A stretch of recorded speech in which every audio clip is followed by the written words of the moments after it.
আমি জানি না, আমার মনে হয় যে আন্দোলন করা গণতান্ত্রিক অধিকার আছে, পুলিশের প্রতিরোধ করার অধিকার আছে। আন্দোলন হয়েছে বাম আমলে, আর পুলিশ অ্যারেস্ট করেনি। এখানে অ্যারেস্ট করে ছেড়ে দেওয়া হয়েছে, জামিন দেওয়া হয়েছে। গুলি চালিয়ে দেওয়ানো হয়নি তো, নন্দীগ্রামের মতো বা সিঙ্গুরের মতো গুলি চালানো হয়েছে কি? মুখ্যমন্ত্রী হস্তক্ষেপ চেয়ে হাজতবাস চাকরি প্রার্থীদের 22শে ডিসেম্বর মুখ্যমন্ত্রীর কালীঘাটের বাড়ির সামনে বিক্ষোভ দেখাতে গিয়ে গ্রেফতার হন 59 জন চাকরি প্রার্থী, যাদের মধ্যে 28 জনের বিরুদ্ধে জামিন অযোগ্য ধারায় মামলা হয়। শনিবার ব্যক্তিগত বন্ডে জামিন পান 55 জন মহিলা চাকরি প্রার্থী। বাকি 4 চাকরি প্রার্থী 25শে ডিসেম্বর পর্যন্ত জেল হেফাজত হয়। এবং এই নিয়েই বক্তব্য রাখার সময় রাজ্যের শিক্ষামন্ত্রী তিনি রাজ্যের শিক্ষিত বেকারদের সম্পর্কে মন্তব্য করছেন, পুলিশই তো গ্রেফতার করেছে, গুলি তো আর করেনি। শুনুন দায়িত্বজ্ঞানহীন মন্তব্য শিক্ষামন্ত্রীর।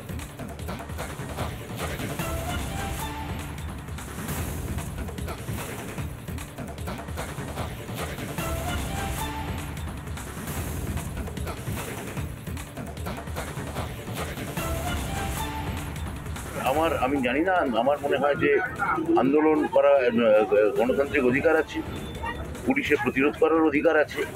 আন্দোলন হয়েছে বাম আমলে, আর পুলিশ অ্যারেস্ট করেনি। এখানে অ্যারেস্ট করে ছেড়ে দেওয়া হয়েছে, জামিন দেওয়া হয়েছে। গুলি চালিয়ে দেওয়ানো হয়নি তো, নন্দীগ্রামের মতো বা সিঙ্গুরের মতো গুলি চালানো হয়েছে কি? গ্রেফতারি তো করা হয়েছে, গুলি চালানো হয়েছে কি? অর্থাৎ গুলি চালালে বোধহয় ভালো হতো, এমনটাই শিক্ষামন্ত্রীর মন্তব্যের মধ্যে মনে হচ্ছে। এবং এই কথা শোনার পর থেকে রাজ্য জুড়ে কার্যত রীতিমতো বিক্ষোভের ছবি দেখা যাচ্ছে বিভিন্ন পরিবারে, যাদের ছেলেরা আটকে রয়েছে এইভাবে জেলের মধ্যে। দেবব্রত ছবি আমরা দেখাচ্ছিলাম বারবার, দেবব্রত পরিবারের ভয়ঙ্কর পরিস্থিতি, তারা কাঁদতে কাঁদতে বারবার তাদের ক্ষোভ ব্যক্ত করছেন, বারবার বলছেন একজন শিক্ষিত বেকারের কি এটাই পাওনা? ভোট চাইতে তো আমাদের দরজাতেই আসতে হয়। চন্দন দে আরো এক আটক চাকরি প্রার্থী, তার বাড়ি থেকে রয়েছেন আমাদের প্রতিনিধি সৈকত। আমি চলে যাব সৈকতের কাছে সরাসরি। সৈকত, চন্দনের পরিবার তারা শিক্ষামন্ত্রীর বক্তব্য শুনে কি বলছেন? তাদের পাশে কি এখনো পর্যন্ত কেউ এসে দাঁড়িয়েছেন?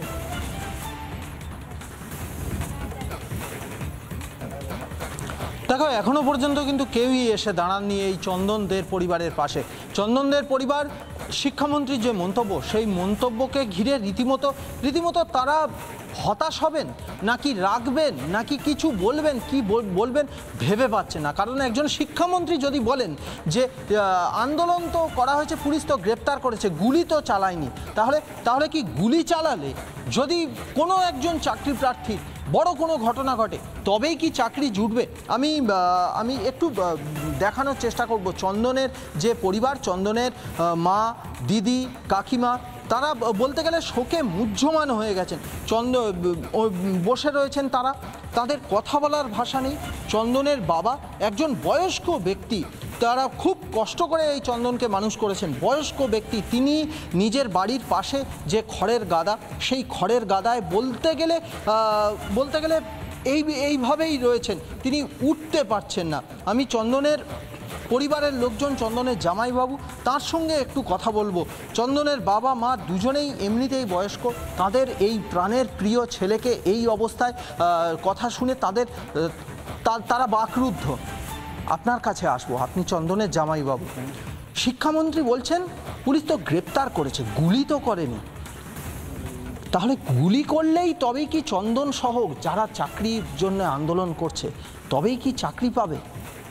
এটা আমি বলবো কি, আর একজন শিক্ষামন্ত্রী যদি এই কথা তুলেন বা বলেন, তাহলে আমাদের ভাষা নেই বলার মতো। একটা গরিব বাড়ির ছেলেকে পড়তে পাঠিয়ে চাকরির জন্য পাঠানো হয়েছিল, দেখছেন তো আপনার পরিস্থিতি।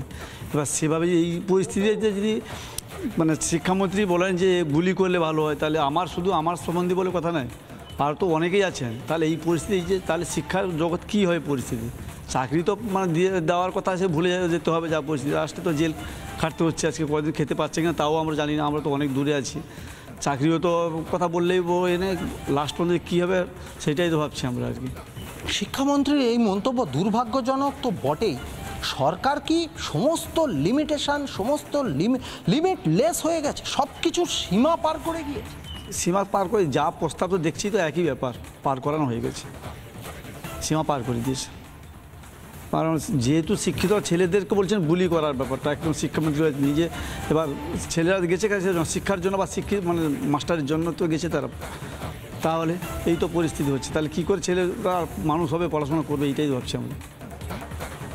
সেটাই সমাদৃতা, শিক্ষামন্ত্রীর এই মন্তব্যে তারা তারা তারা নিন্দা করবেন নাকি রাগ করবেন সেটাই বুঝতে পারছেন না। কারণ শিক্ষামন্ত্রী এমন একটা কথা বলেছেন, সেই কথা গোটা রাজ্য জুড়ে সেই কথার কিন্তু নিন্দা হচ্ছে। চাকরি প্রার্থী থেকে শুরু করে এমনি সাধারণ মানুষ, একজন শিক্ষামন্ত্রী যদি মন্তব্য করেন যে যারা চাকরি প্রার্থী তাদেরকে পুলিশ গ্রেপ্তার করেছে, গুলি তো করেনি, এটা এটা এটা বলতে গেলে আমাদের এই রাজ্যে কার্যত একটা দুর্ভাগ্য যে একজন শিক্ষামন্ত্রী এই ধরনের মন্তব্য করছেন।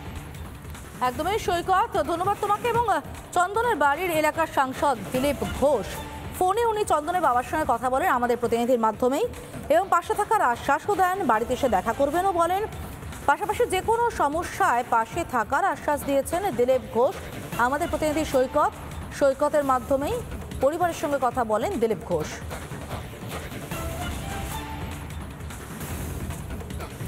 চন্দনের বাবা আছেন দাদা, দিলীপ বাবু আপনার এলাকার সাংসদ, আপনি কথা বলতে নমস্কার। হ্যাঁ হ্যাঁ দিলীপ বাবু ভালো আছেন? শরীর ঠিক আছে?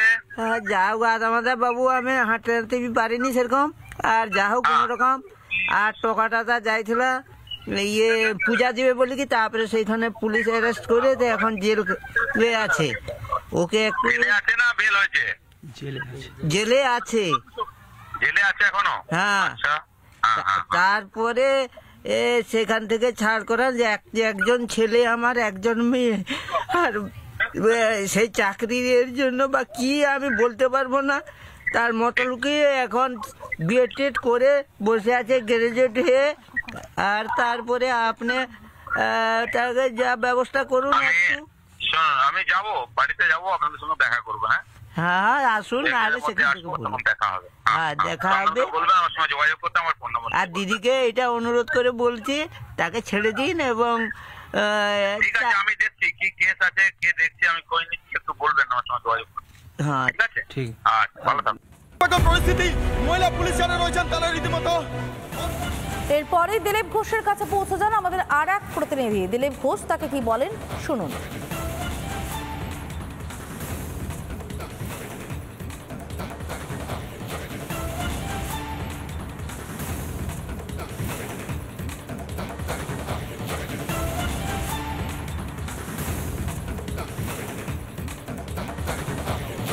কথা বললাম, আমার এলাকায় আছে, আমার জানা ছিল না, আমি তো দিল্লিতে ছিলাম।